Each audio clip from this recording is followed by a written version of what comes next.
from the UK Environment Agency, and he will be giving you a few remarks on the water sector in the UK. And also, if you want to learn more, please join us tomorrow in the J Building at 8:45 for a longer discussion on this. But with that, Glenn. Thanks, Ron. It's a great delight to be here to talk to you today. And you heard a lot yesterday from Bob Watson about a lot of the things that are going on in the UK. So I'm not going to have, in this short time to give a comprehensive overview. And I'm going to talk instead about two contrasting and very practical areas where we're actually including climate change in investment decisions now, and reflect on some of the experiences of doing that and what works, and a little bit about what maybe doesn't. So the first of those areas I'll look at is water supply, public water supply. Everyone always thinks it's wet in England, and it probably is whenever you visit.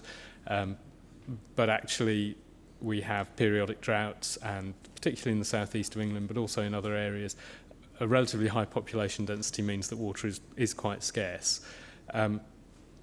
Scarce enough to make the government concerned enough that all the private water companies, there are 21 private water companies in England and Wales, have to have plans that are legally deposited for their water supply looking 25 years ahead.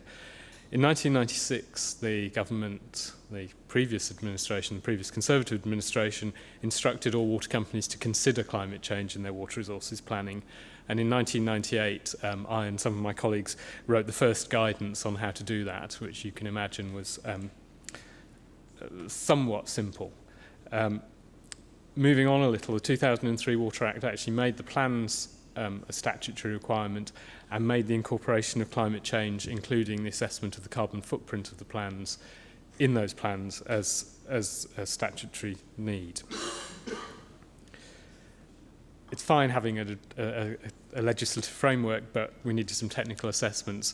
In 1996, we looked, or someone looked at the impact of climate change on demand for water, and also on river flows in a relatively simple way, but nonetheless we had a nationally consistent assessment of the way to look at the impact of climate change on both demand and flow.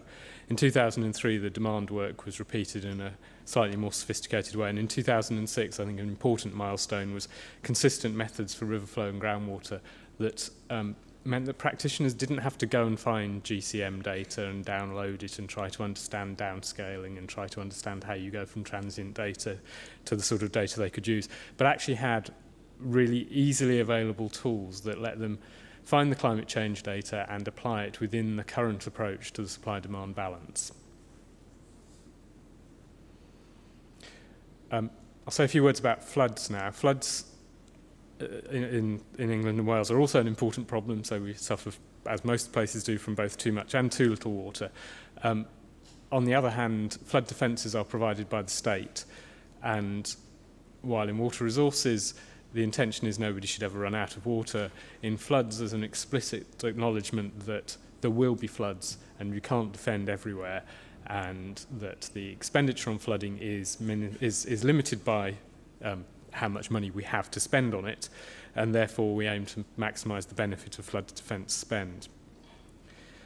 Again, we had a long history of consistent assessments of floods. So in 1975, we had the Flood Studies Report, which was updated in 1999 with the Flood Estimation Handbook. Both of these allow you to estimate the size of flood in any location consistently across England, Wales and Scotland in this case.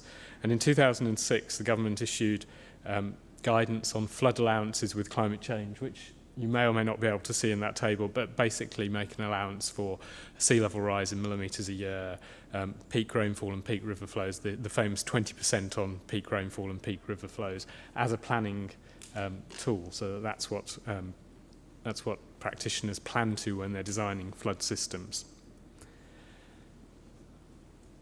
Very rapid canter through that, I know. But just to draw out some conclusions about those two contrasting systems, we started with institutional frameworks for both floods and water supply that encouraged consistency. There was an appetite for consistency both from government imposing that consistency and from practitioners who are doing it. In the private water companies, it's because nobody wanted to be doing something very differently from their neighbours. in the public sector, it was because we felt the need for that national consistency. And that was there before anyone asked to consider climate change. So we already had a framework that let you think about these things. In both cases, we developed accessible tools and methods that meant that practitioners who weren't experts in climate change, who maybe didn't know very much about it, possibly even people who were sceptical about it, I suspect, could follow the methods, find out what the impact of climate change was on their area, and then build it into their planning. So the presence of those tools encouraged the wide adaptation and adoption of these methods. But along with that, there's a problem, which is that it kind of allows the practitioner to never really engage in climate change very much. They find this allowance, the 20% on floods or the change in river flow, they put it into their model, and that's climate change finished with. They've done that bit. Climate change is now in their plan. And then they forget about it. So they've incorporated it, but they haven't had to think about it. And I think we heard yesterday and today as well about the importance of understanding the uncertainties around climate change and planning for robustness. And while this is possible when you have the consistent and relatively simple methods, there's quite a challenge to go back and make practitioners understand and engage with really what you've got to and really work with those uncertainties. And I think I'll leave it there, Ron.